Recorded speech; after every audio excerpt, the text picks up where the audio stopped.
Welcome to the Amazing Authorities Podcast, where game changers, visionaries, and category leaders share how they built their brands, platforms, and global influence.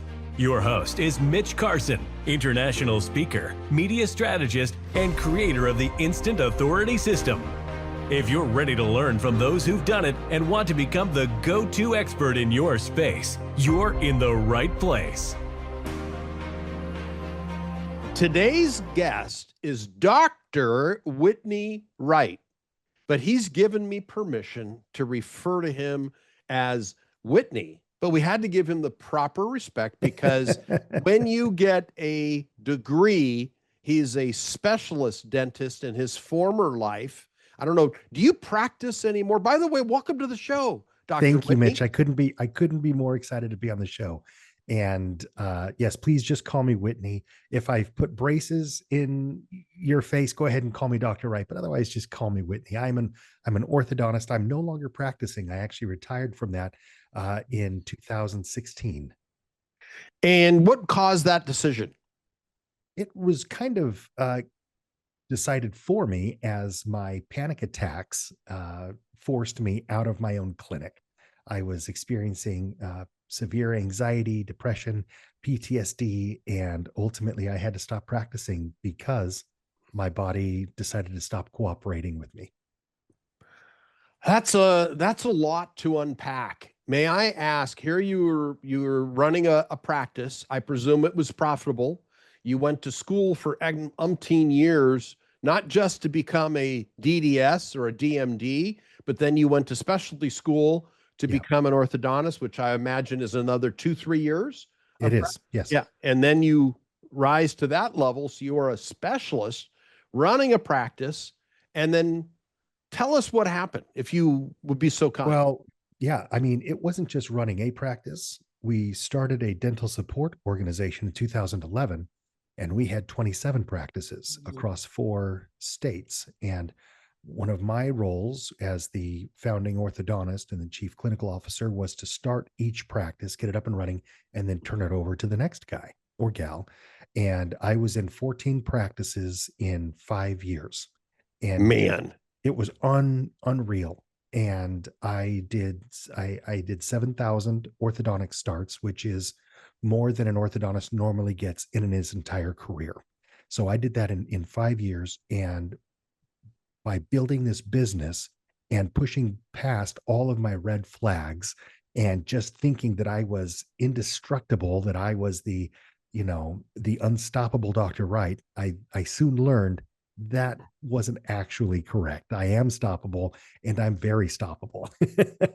But you have the right name.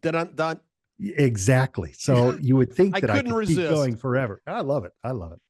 So you think I could keep going forever, but I couldn't. And I had to actually step away from the profession only 5 years after graduating from my program because I had burned so bright and so hot, and then I burned out.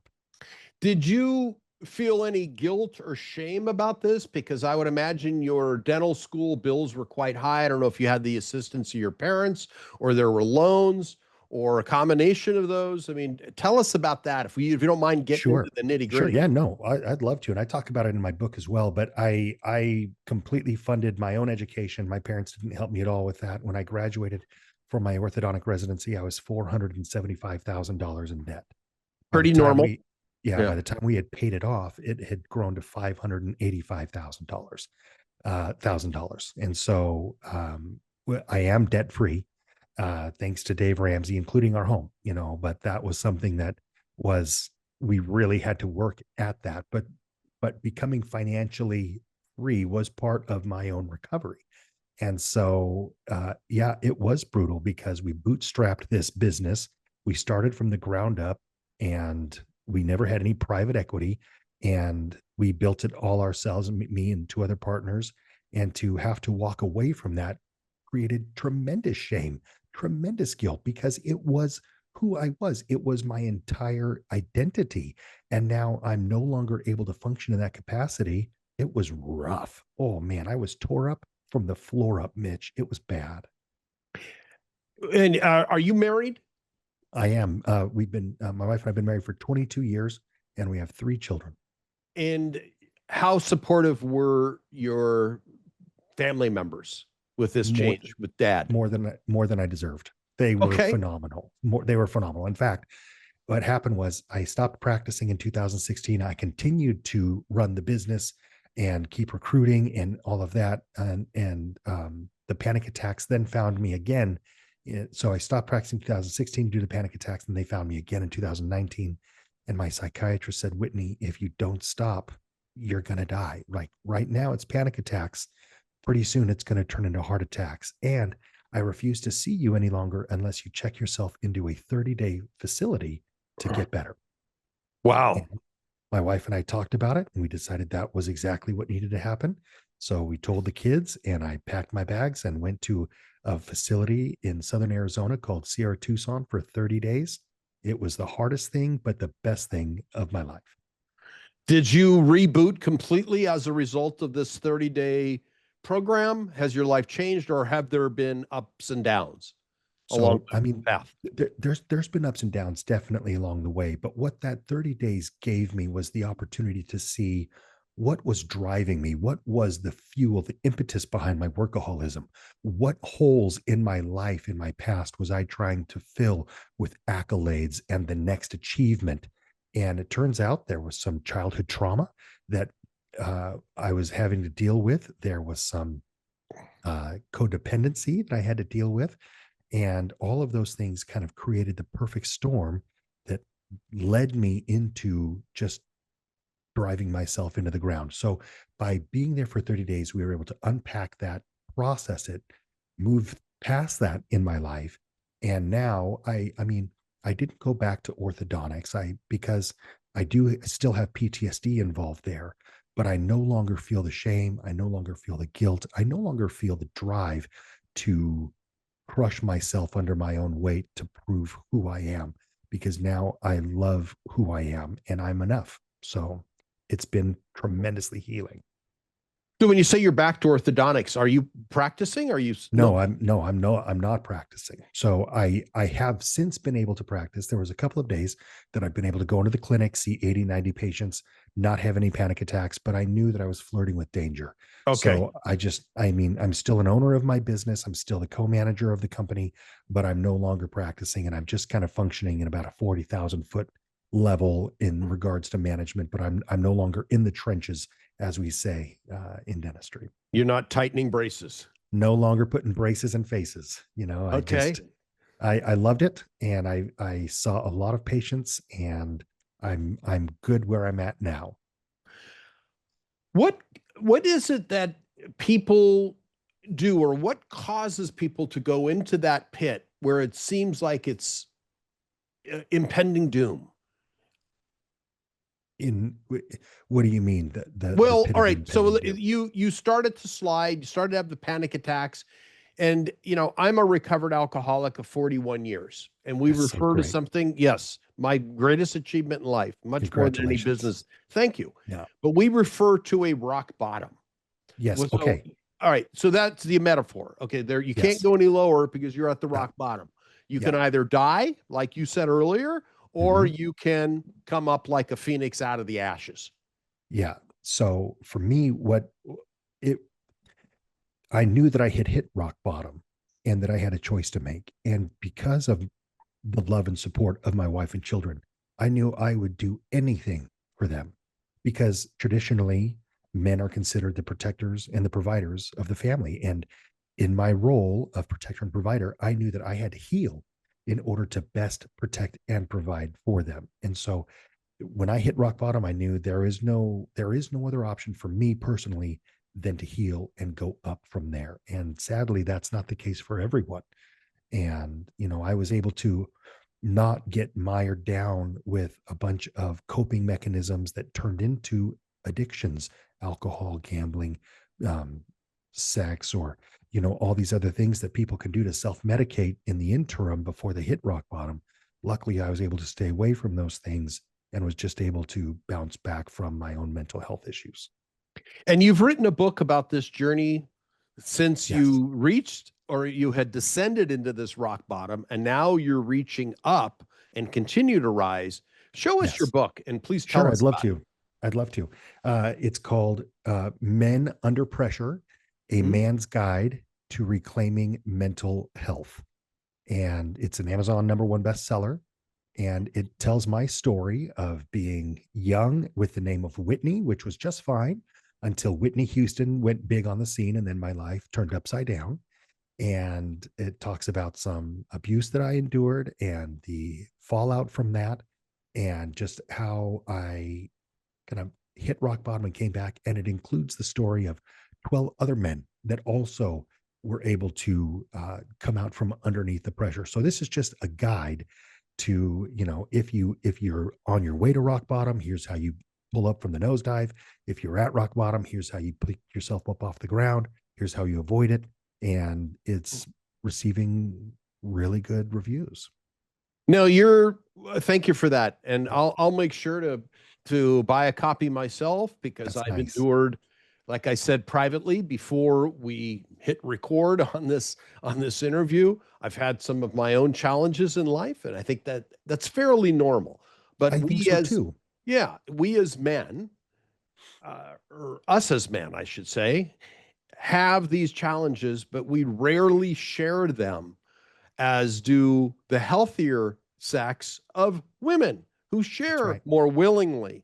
I'm That's right. making a general, and I'm sure the woke people are going to come after me after this call. I'm in big trouble. I Oh, see you've Nancy done it now. Pelosi right now in front of me. You've done it now. I'm in such trouble. No, Both. the literature backs you up in that men are definitely way lower than women in regards to talking about and expressing issues and problems that they're having with their mental health. And I dive into that quite extensively in my book in regards to the stigma. As men, we are taught from an early age, you just rub dirt on it. You don't cry, you don't show emotion. You need to be tough. You need to this and that. And then people wonder why men struggle to share their emotions later on in life.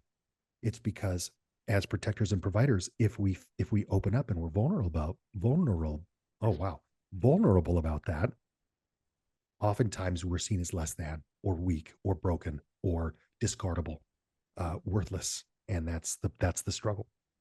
Well, what is your research? Because I think you're a man of science and look at the data. Like Yes. I look at data before I make assertions. What do you believe as a man, a straight man, and I say that because I'm going to probably get in more trouble again, but as a man who's a family man with 3 kids and a wife, still married 22 years, living a productive life, and you look healthy, moving forward, you're on the path of where you're going because it's a movement, it's a belief, it's a conviction. Do women hate us, resent us, love us more when we divulge these vulnerabilities? What is the truth of the data Yes. behind that? The answer is yes to all of those. And it depends on the relationship that you already have with that woman as to what stage they're going to hit. And it's possible that they can hit all three of those stages. But ultimately, if they see you striving to succeed, if they see you striving to make a difference and change in your life, then it will go from resentment and fear into love and support. And so, what they want to see is a man be vulnerable with their emotions and feelings, but then take ownership of them. If I were to say, I'm dealing with anxiety, I'm dealing with depression, and she says, great, what do you want to do about that? And I say, nothing, and I crack a beer. That's different than saying, well, I've spoken to a therapist, I've got an appointment on Thursday, and I think that I'm going to go and get my blood checked to see if my testosterone is low. Those are Ah, those are two completely different answers. And one of them will give reassurance that I'm going to work on this. I'm going to become better. And that drives even further the love and the appreciation that woman has for the man that they've chosen because they're willing to do the hard things versus I'm just going to give up. And that's that.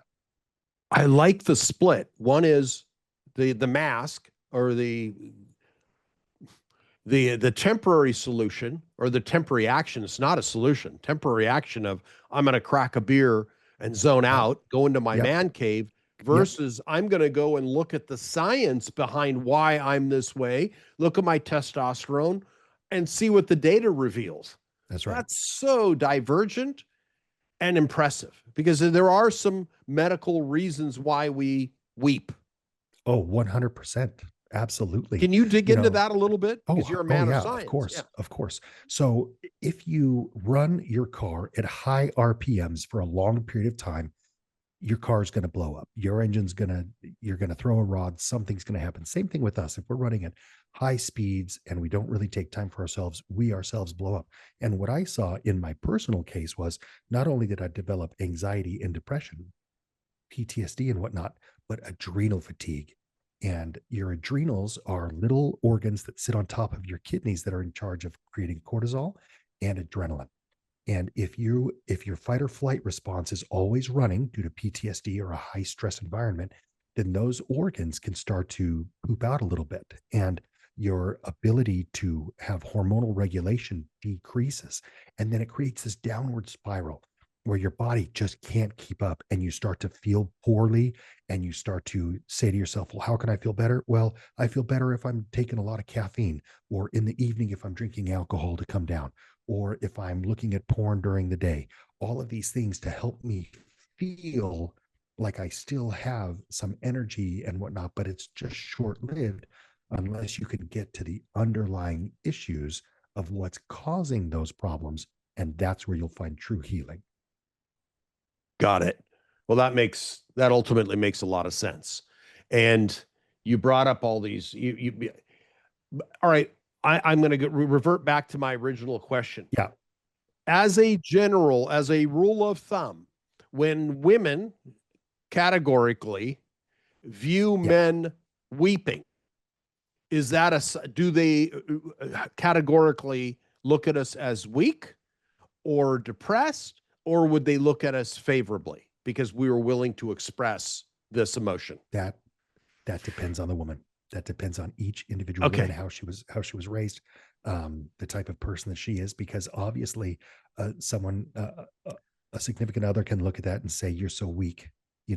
What would I want to do with a man like you? And when I was struggling initially with my anxiety and depression, I didn't want to tell my wife, because I was certain, Mitch, that she was going to see that I was weak and worthless and leave me for some tatted up, ripped alpha male on the cover of some romance novel. Like, I was convinced. And when I expressed to her the difficulties that I was going through, I did weep. I was crying. And she said to me, Whitney, I'm so glad you're sharing this with me. How can we help you get better? How can we together as a team help you get better? And that is the type of mindset that you're hoping to walk into. And you might find out that the person that you're confiding in is lousy, and they are going to judge you, and you can't do anything about that. But in my book, it talks about boundaries. And if you find someone who is not respecting your boundaries, you might need to find someone else. It's just that simple. Like, if someone's poisoning you, it might be time to walk away. Yeah, you have to make that go, no go decision right there. And it sounds right. like you married the right woman. Not only I tricked her real good, Mitch. You did. Sure. Well, maybe it's a long con. Yeah. Well, you know what I say, if I'm with somebody, say about my lady that I'm with right now, and she's a bit younger and very attractive, and people say, how did you get her? I said, she's got poor eyesight. What can I say? I'm never taking her to the optometrist. Never taken her to the optometrist. That's funny. I like that. I keep it real. I got her. I threw sand in her eyes before I met her, and said, hey, I look good. Trust me. And she was impressed by my humor. Squinting. Yeah, just keep squinting. I'll look good at any time. I'm not hilarious. This tatted up, ripped up guy that. Right. Yeah. Well, yeah. It's changed over time. Yeah. So does spirituality factor in? Now I'm getting into waters you're not supposed to talk about, religion or politics. We'll leave the politics out of it. But does spirituality factor into recover? It did for me. And and the reason I say that is because I've always been what I would consider a religious person. I've been in clergy roles in my life. I've always been a religious person. I believe God is our Heavenly Father looking out for us. Okay. And one of the most successful programs in regards to recovering from addiction is Alcoholics Anonymous. Which I'm a member of. They have 12 steps. And the Hmm. first step is We admitted we were powerless over alcohol, that our lives had become unmanageable. that's exactly right. And Mm. then after that, it's turning it over to your higher power, whatever Right. that is. Mm. Whatever that is, it's turning it over to your higher power. And they'll oftentimes say, let go and let God. Mm-hmm. And when you know, or at least believe, that there is more out there than just your own basic existence, that's helpful in regards to recognizing it's worth it to get better. It's worth it to heal. It's worth it because I have cosmic beings essentially who are rooting for me and want me to succeed. And that has been, at least in my instance, very helpful. And so your connection to God helped you in this journey to recovery. Of course, absolutely. Because I knew that I was receiving power greater than myself because I was powerless against Are my you workaholism. are you an A Yeah, member yourself? Because you I, cited that I for am, I'm not, but I have multiple family members who are, because addiction runs in our family. got it. And they opened that alcoholic, doorway. And I've got siblings who are 20 years sober, 25 years sober. And so I know I know what goes into it. And without that higher power, I could not succeed because obviously on my own, I'm struggling and I need outside help. And he is always willing to help me if I'm willing to accept it. Okay. Well, that's awesome, especially coming from a man of science, because most of the agnostics slash atheists, if you look at it percentage wise, come from a scientific background. Look at it through the Darwinian lens. Yeah. And it's interesting to hear that, but faith is obviously important to you. Can someone who's a non-believer, or let's say, like I live in Thailand, who are Buddhists and there is no concept of God, they'll look at you cross-eyed when you start talking about God because it Yeah. doesn't exist in their religion. Yeah. It's about the powers all within. Can someone of the Buddhist faith, or let's say agnostic faith, or free thinking faith, or faithless, who's a free thinker, Yeah. follow the guidelines of your book? 100%. If they're willing to believe there is a power greater than themselves, it doesn't have to be a being. It can just be Mother Nature, some power that is greater than themselves, that is willing to lend them the strength to overcome what it is that they're currently dealing with. I think of the commercial I saw a few years back from Ron Reagan Jr. Our late president had a son, Ron Reagan Jr., who I knew him because he worked out at my taekwondo school years ago. We're talking the That's 80s when cool. his dad Yeah. was in power, and I could tell you a funny story about that. Ron was a great guy, extremely articulate speaker, and he was the spokesperson for the American Atheists Society or Association. I don't know if it's society or association in Sure. the US. And he provided the commercial. You can look it up and see it on YouTube. It was quite famous around the globe about him talking about this. No, I don't believe in your God, and I guess I'm going to burn in hell.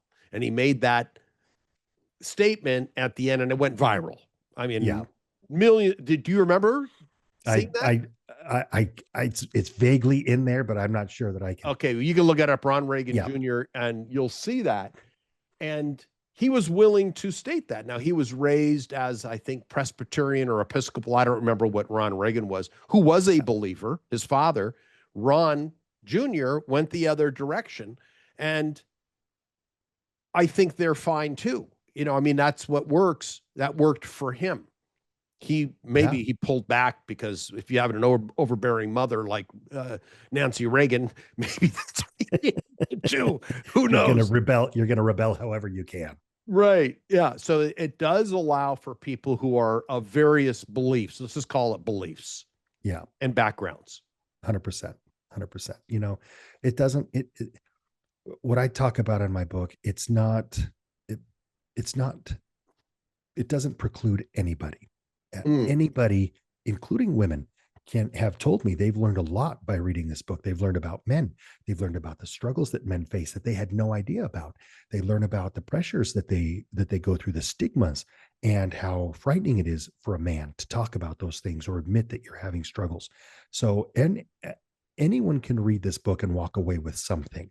And I've had men reach out and say, this book has changed my life. I was headed towards suicidal ideation, and now I'm pulling back out of that and seeing someone and recovering. So, I mean, it really is for anyone who knows a man under pressure, who loves one, who wants to support one, or who is one. It's fantastic.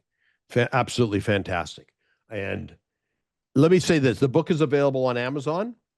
It is. It's available ebook, hard copy, paperback, also Audible. I recorded my own audiobook.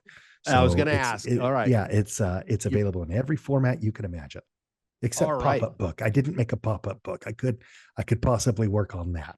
How many words?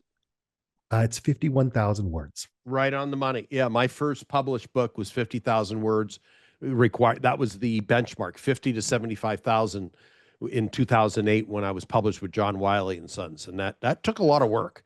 I have since written many books, but much shorter. It seems like the consumption, but this is great. Is it an anthology, or because you or just stories that are weaved into it?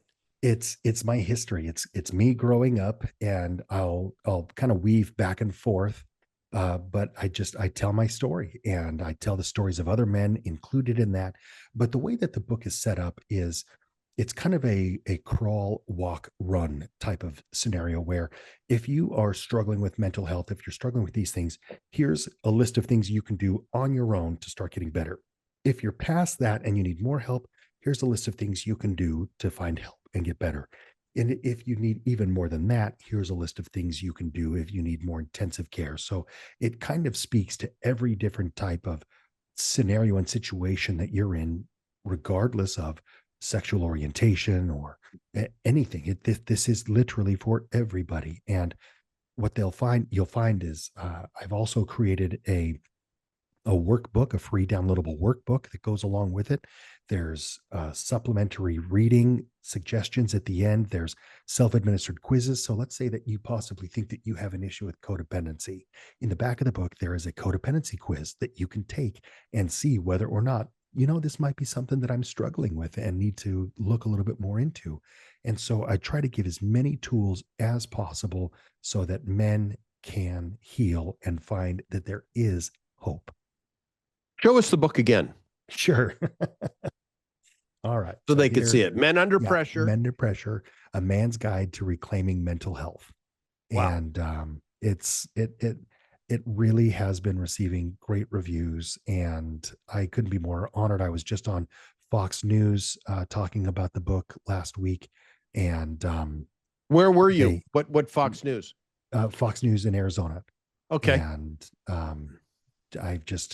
that's just one of the instances of being able to share the book. And it's impressive because the more you start talking about this, the more people start coming out of the woodwork. And they'll say to me, Whitney, I've been struggling, but I didn't know who to talk to about it. I didn't know how to talk about it. I didn't know what to do, but now I have this roadmap and I feel confident that I am going to get better. Wow. Great. Well, Dr. Whitney Wright, you've been a great guest. Thank you for your time. And it's available with Audible, paperback, ebook, hardcover. And is this the best way for them to get in touch with you if they want to have you as a guest on their podcast? They can go to my website, menunderpressure.com. That's a way. Also, I'm on all sorts of the social media platforms, Instagram at dr.whitneywright. But if you go to my website, you'll find it all, menunderpressure.com. Well, Dr. Whitney, thank you so much for your time today. You've been a great guest. Welcome. And I'm going to buy the ebook version because I think to ship it to where I am in Thailand will be quite expensive. And I don't think I have to eat, so I need money to eat, and you don't want to see me eat food. You.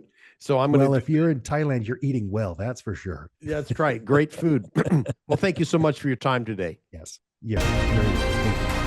Thanks for tuning in to the Amazing Authorities Podcast. If today's episode inspired you, take a moment to subscribe, rate, and leave a review. It helps more experts like you rise to the top. For behind-the-scenes access and free resources to boost your authority, head to MitchCarson.com. Until next time, stay amazing.